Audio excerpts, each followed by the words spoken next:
Hey there, Ryan Reynolds here. It's a new year, and you know what that means. No, not the diet. Resolutions. A way for us all to try and do a little bit better than we did last year. And my resolution, unlike big wireless, is to not be a raging and raise the price of wireless on you every chance I get. Give it a try at mintmobile.com/switch. $45 upfront payment required, equivalent to $15 per month. New customers on first 3-month plan only. Taxes and fees extra. Speed slower above 40 gigabytes on unlimited. See mintmobile.com for details. I think I just won my taxes. Yeah? I just switched to H&R Block in about 1 minute. All I had to do was drag and drop last year's return into H&R Block, and bam, my information is automatically there. So I don't have to go digging around for all my old papers to switch? Nope. Sounds like we just leveled up our tax game. Switching to H&R Block is easy. Just drag and drop your last return. It's better with Block.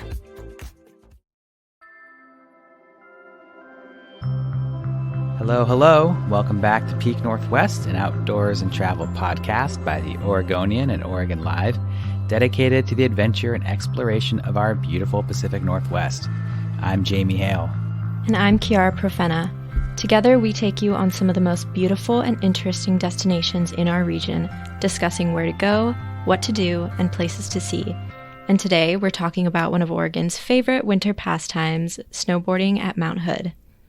Boy, Kiara, Mount Hood is a place that I feel like I go to all the time, but literally never to snowboard. So I'm really excited to hear all about your snowboarding adventures on Mount Hood. Yeah, we are missing out on the biggest piece there. So I'm sure maybe this will encourage you to give it a shot. It's winter right now. So would I be correct in assuming that you've been out there this season? I have. So season started pretty early this year, in end of November. And so I went out in December. I went out earlier this month, and I'm planning to go again later this week or next. So we're right in the season for snowboarding. Amazing. Well, gosh, like I said, I'm really excited to hear all about this. This is something that I know so little about, and I know that's something that you have a lot of experience snowboarding, not just on Mount Hood, right? How long have you been snowboarding? Yeah, I have basically been doing snow sports my entire life. A little bit of lore. I grew up for a little while in Europe, and they start kids really young there. So I was out learning how to ski when I was maybe 5 years old. Oh my God. Okay, so where in Europe did you grow up? So I grew up for 3 years in Germany at Ramstein Air Force Base, and then 2 years in Italy at Aviano Air Force Base. And we were really close to the Alps there. So we did that quite a bit. That's amazing. I feel like 5-ish is when I took my one and only ski lesson at Mount Bachelor. It went terribly. It obviously didn't stick. I went snowboarding once as 15 or 16 years old. I spent a weekend in Pennsylvania snowboarding with some friends, and just spent 2 full days on the bunny hill trying to get a hang of it and just had to give up entirely. It feels like snowboarding to me feels not intuitive. There's something about the balance, the lean. I could get one turn, but not the back. I think I got the heel turn, but not the toe turn or something like that. It just kept falling. That's a very common experience. That was pretty much my experience. Really, the only reason why I am decent at this point in my life after about a decade of learning is because I really stuck to it. My family's a big snow sport family, so we go out every year. And for the first 5 years that I started snowboarding, and I transitioned from skiing to snowboarding when I was about 11 or 12 because my brother started snowboarding, and it was the coolest thing in the world, and I absolutely had to do it. So with him knowing how to do it, that was helped me push through and be able to pick it up. And, he was nice enough to give me pointers at times. So I was really persistent with it, and I took a lot of lessons. I fell a lot of times. There were a lot of tears in my early teenage years trying to, learn how to actually stay on the board and go, fast enough to pick up speed, because it's really a challenging sport to learn. Mm-hmm. I imagine when you came to Oregon, were you like, looking at Mount Hood and like, okay, here we go. Were you just like getting so psyched about the idea of going up there? Honestly, not really. I wasn't like the most enthusiastic about snow sports until my partner and I actually started going up together, and he's a big skier. He's been skiing like his whole life as well. And he was the one who was like, all ready to get up there on Mount Hood and go to the peak and, experience one of the longest snow sports seasons that there is in North America. And I, just kind of got dragged along, and eventually I was like, wait, I really enjoy this. I actually am having a good time. I'm not falling that often. I'm able to, stay on my board. I'm able to improve. I eventually was able to make it down to Black Diamond, and like from there it was all smooth sailing. Amazing. Well, let's dig into the specifics of Mount Hood. I'm really interested to hear what you have to say. So, yeah, I mean, one of the things that makes snowboarding at Mount Hood great is the fact that it's really close to Portland. It's kind of in a central location in the state, so a lot of people can really get out there and go. It's not too expensive. It's a lot cheaper to go on weekdays and, off-season days, so it's pretty affordable, and there's plenty of great rental places in the vicinity, especially if you're coming from Portland. My favorite are in Sandy. There's a lot of options out there. So, what are some of your spots in Sandy to hit? Like Next Adventure, yes, Imagine. I love Next Adventure. I am a Next Adventure enthusiast. They have never done me wrong. Sometimes they get busy, but for the price, for the convenience, for coming from Portland, I always stop there to get my gear. And actually, I just bought my own gear this season. So I'm going to have to stop going there, unfortunately. But you know what? I think it's worth it because of how often I go. I ended up finding a really sick board for like 50% off on Facebook Marketplace that was essentially new. And I can't argue with that when rentals for like a premium snowboard are about $40 a day. So finding something like under $200 that's key. That's like 4 days of snowboarding, and you've already paid that off essentially. That's amazing. I feel like this is like a step up for you. Yes. Have you ever owned a snowboard before? No, I never have. This is like the first snowboard I've ever owned. This is my first year owning boots. I always used to rent, and my family is they're avid renters. We travel a lot. So having stuff, owning your own, gear is a little bit cumbersome. It's hard to travel with. It's hard to take places, especially when my family, we typically go to the Rockies. So it's something I'll have to deal with. But I think it's worth it, being as I am, an hour and a half from Mount Hood. I am now like the only one in my family that's this close to a mountain because we are from Texas. There are no mountains there.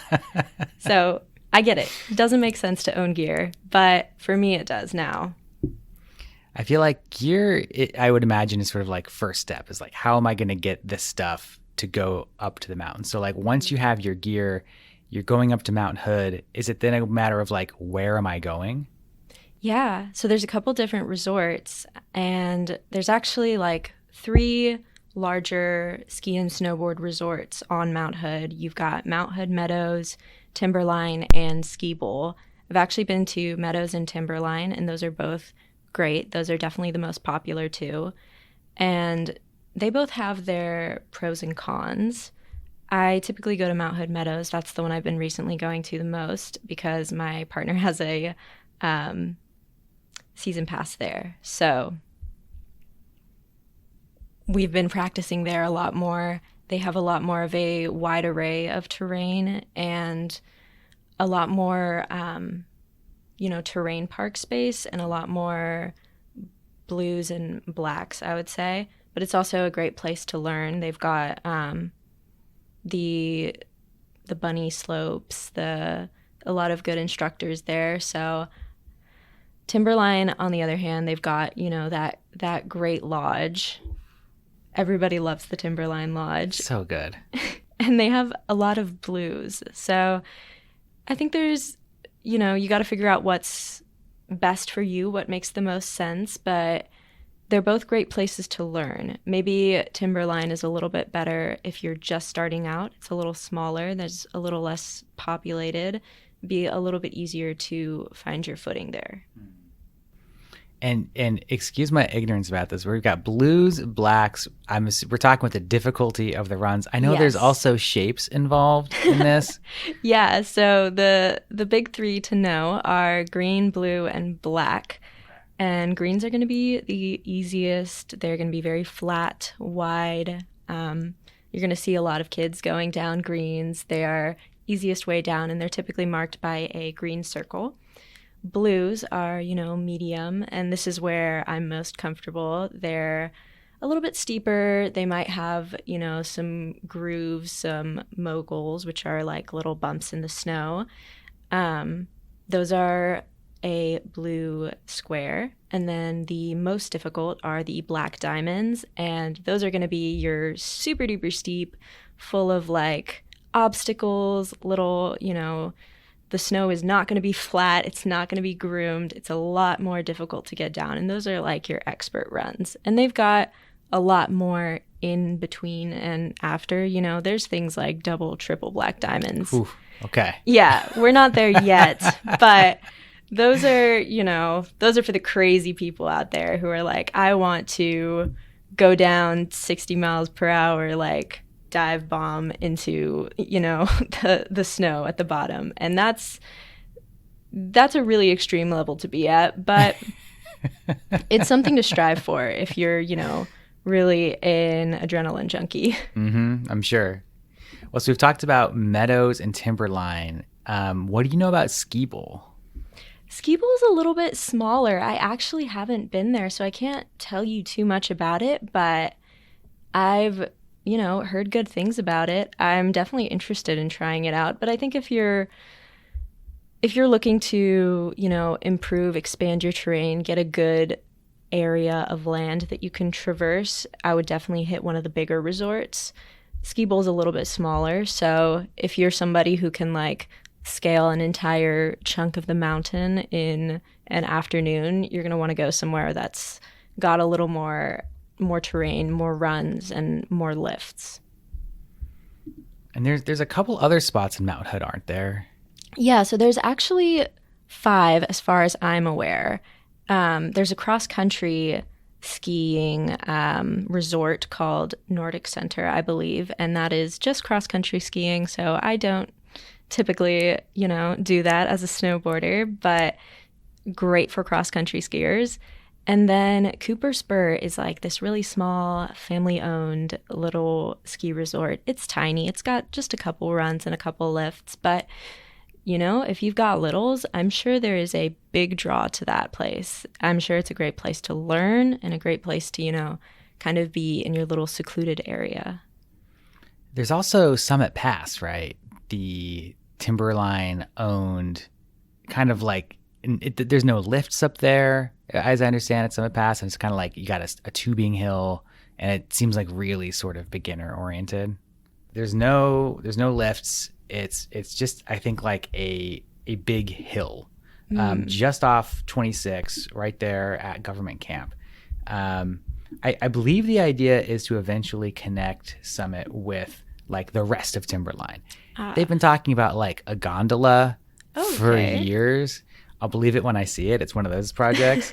But it's, it really seems like this is like, if you're like out there to like ski and to do any of those kinds of runs you express, I don't think this is where you go. It's sort of, it describes an affordable access to beginner ski and snowboard terrain, as well as lessons, rentals, a restaurant, and snow tubing area. So it's a big hill, basically. Yeah. And there's just so many different things you can do on Mount Hood, even if you're not a, snow sport person. Just going up there, hanging out at the lodge is so much fun. I've done that before, some days where I'm like, I don't really want to go up. I don't feel like freezing my fingers off today. I'm going to, bring a book. I'm going to hang out at the lodge, sit in front of a fire, drink hot cocoa. that's absolutely an incredible way to spend your time up there. If you are, associated with people that like to ski or snowboard and you're, not really too into that, they also have tubing. And I actually went for the first time this past month to the snow park, which was really, really cute and fun. They've got sledding, people are out there having snowball fights. You've got a beautiful view of the peak on Mount Hood. It's just a great kind of afternoon activity, even like to just hang out there for a few hours and be out in the snow, play in the snow. We don't get that too much in Portland, so it's a great kind of afternoon thing. I love that. That's where you'll find me, is at the lodge in front of the fire with a book and like a mocha, Yeah. That's what I'm seeing. But I love the idea of like, yeah, somewhere you can just go out into the snow. Mm-hmm. If you don't want to like, go very fast downhill in the snow, you can just like tromp around out there. Exactly. I've done the snowshoeing up there before, rented some snowshoes from Next Adventure and gone up to one of the snow parks around Mount Hood and just done some snowshoeing. And that's very fun as well. Yeah, and that's a great way to like just get out there and experience Mount Hood, get to know it a little bit, be out there in the snow and just be surrounded by nature, for lack of a better phrase. It's like that forest, the snowy forest vibe is great. It's like the quiet of it, the way the snow kind of like pads the sound and you're out there and everything feels like it's sleeping. It's very dreamy. I love being out there in that, Yep. vibe, but like walking, Mm-hmm. you know what I mean? Yeah, and I think that gives you a much better, connection to the land instead of, diving down it on a snowboard, speeding as fast as you can. So there's definitely so many ways to get out there and experience Mount Hood. So as for timing, we're talking about when to go to Mount Hood. What is sort of like, in your experience so far, like the best time of year to go? Like what is our snowboard season up there? Yeah, so the season is actually pretty long. It can go all the way to summer. So starting in, late November, early December is when most of the resorts up there open up, and they'll probably stay open all the way through April-ish. Timberline typically will stay open like well into the summer when you are no longer thinking about doing snow sports, but gives you a lot of opportunities to go up there. I would say peak is in that January, February range. A lot of people really enjoy spring skiing and snowboarding as well. One of the things to keep in mind is that Mount Hood is in a little bit of a, colder climate. We get a lot of snow, but we also get a lot of rain, and like that will cause the snow to melt and freeze. So there's like this freezing and thawing cycle that happens when you're up there sometimes, and that can cause the snow to be a little bit mushier, not as powdery as like a dry snow. It's more of a wet snow is how I've heard it described. So that is one, part of the nature up there to keep in mind if you're going to go up there. It's not going to be the exact same as like a 1 foot of powder day. That's going to be a different experience going up there. So you always want to check on the snow reports for the resort that you're heading up to. They update that every day. Tells you if it's, snowed in the past few days, if it's going to be cloudy, sunny, what the weather's going to be like. And you really want to go for a clear day so you have good visibility. That's incredibly important to me, is to be able to, see where I'm going. Very helpful. Yeah. It's an ideal afternoon to be able to snowboard and know where you're going. And I love going on a clear day because the views are amazing. You can see like all the mountains around you. You can see Mount St. Helens, Mount Adams. It's just beautiful. You're in the middle of like the Cascade Mountains and you're just on top of everything.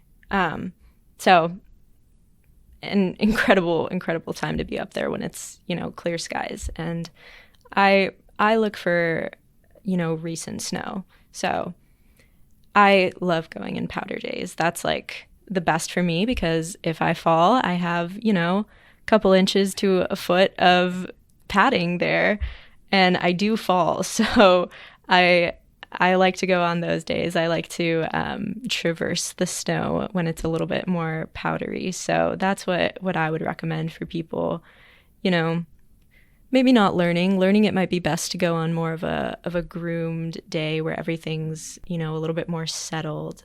But you definitely want to avoid icy days. If it's rained up there, it's going to be slick. It's going to be crunchy. You're going to hear your skis like crunching on the ice and breaking it.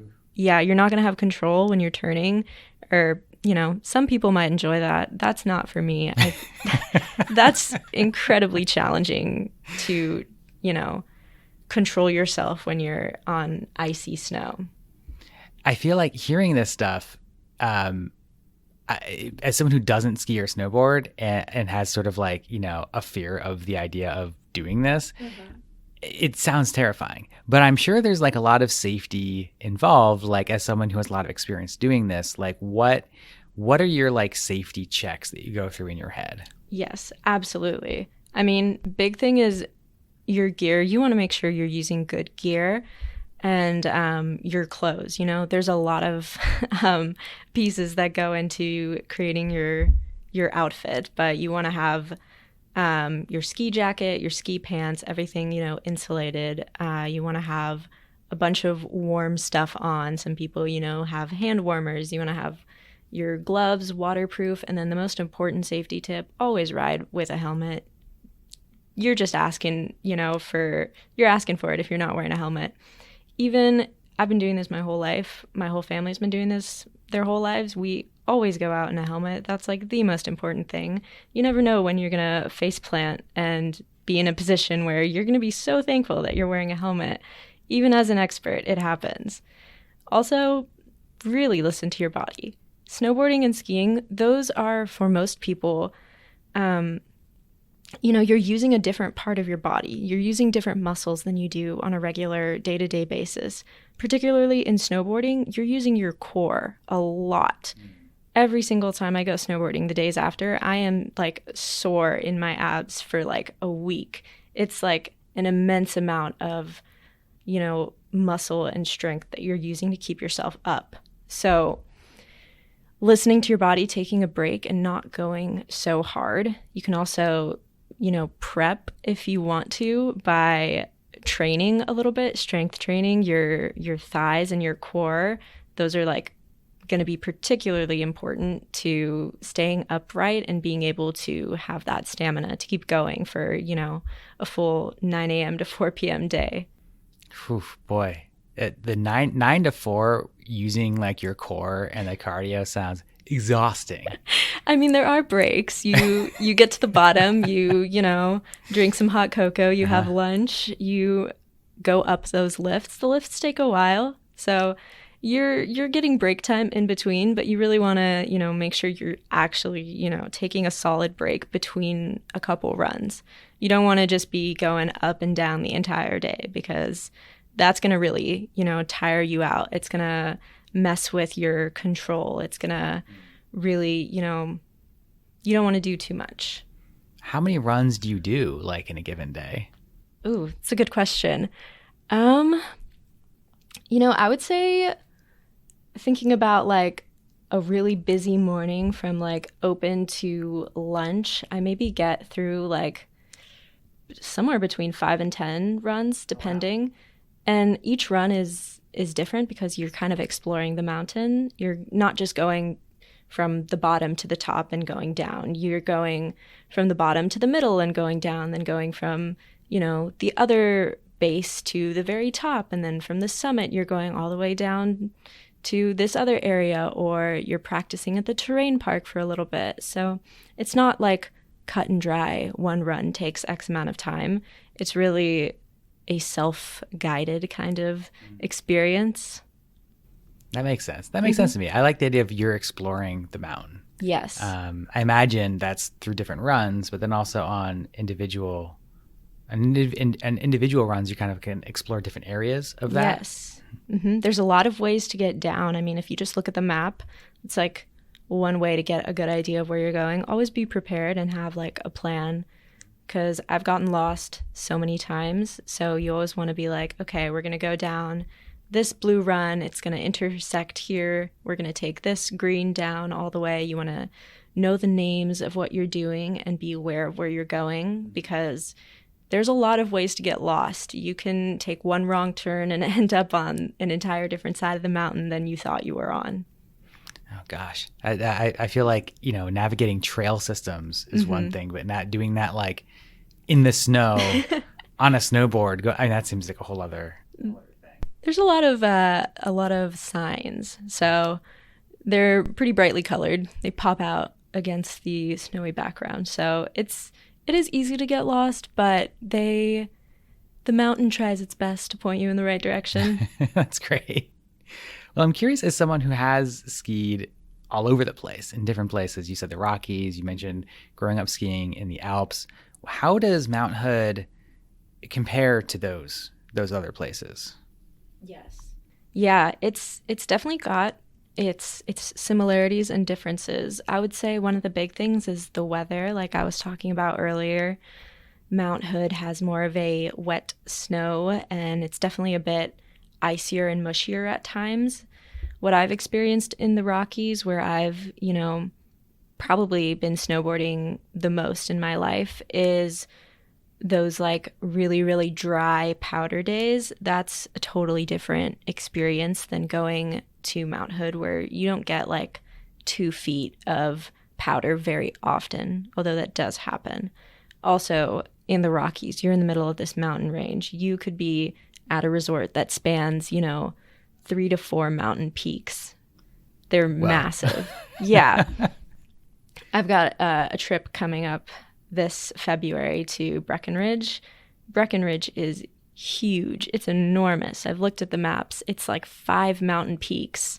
Oh my gosh. The terrain is just so much to explore. And I mean, compared to Mount Hood, it's probably like 3 or 4 times the size. But that's not, where everybody wants to go, because the thing about larger resorts is a lot of times things are more difficult. There's more people to think about. They can get way more packed. Lines, like hour-long lines to get on the lifts, versus, Mount Hood, you don't deal with that as much. There can be a line at times, but it generally doesn't get so overcrowded and packed that it's, unbearable or you're not having a good time. So that is one pro of going to a smaller mountain, less, populated area. It's a lot of fun for most things. You're able to take your time, have more space, and, you're just not crammed in the area. Yeah, that makes it. I'm really stuck on this idea of like the geographic difference that you're explaining between like the Rockies, for example. Mm-hmm. Like coming from like volcano country, where we have like one peak, right, and that's what you ski around, versus like the sort of, I guess it's probably called uplift mountains or something like that.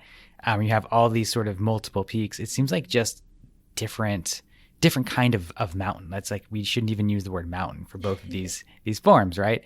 Is skiing in those, does it feel different to be skiing on a volcano than those kinds of places?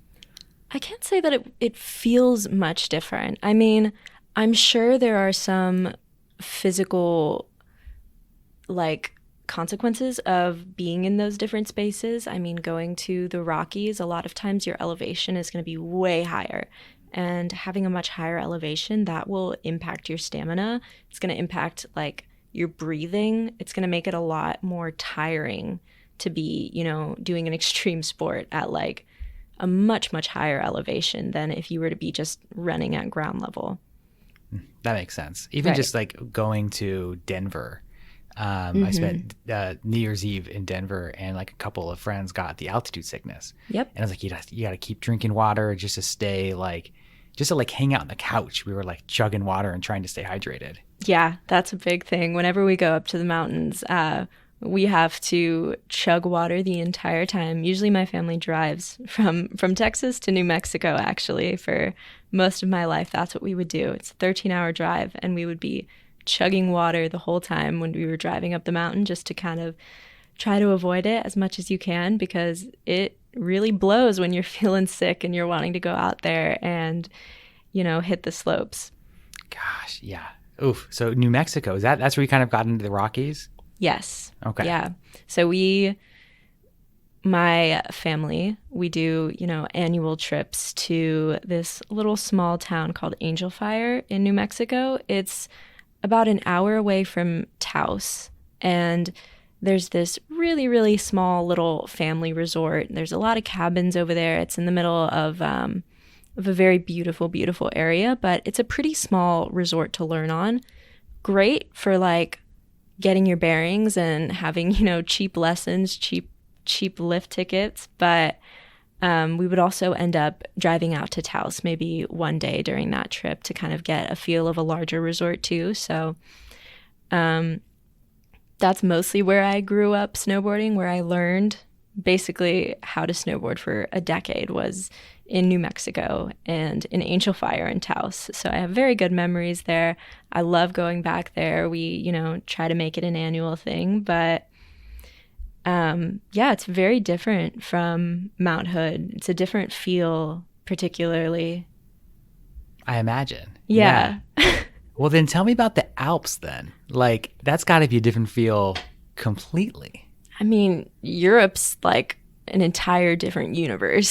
So skiing in the Alps is like, I can't say I remember it clearly at all because I would have been like 5 to 6 years old. But I know the culture there is extremely different. You're going out there for a good time. You're not really going out there to do extreme sports. You're going out there to, enjoy your day, enjoy the experience of being out in nature. There's a lot of like culture around really, really good food and drinking out there.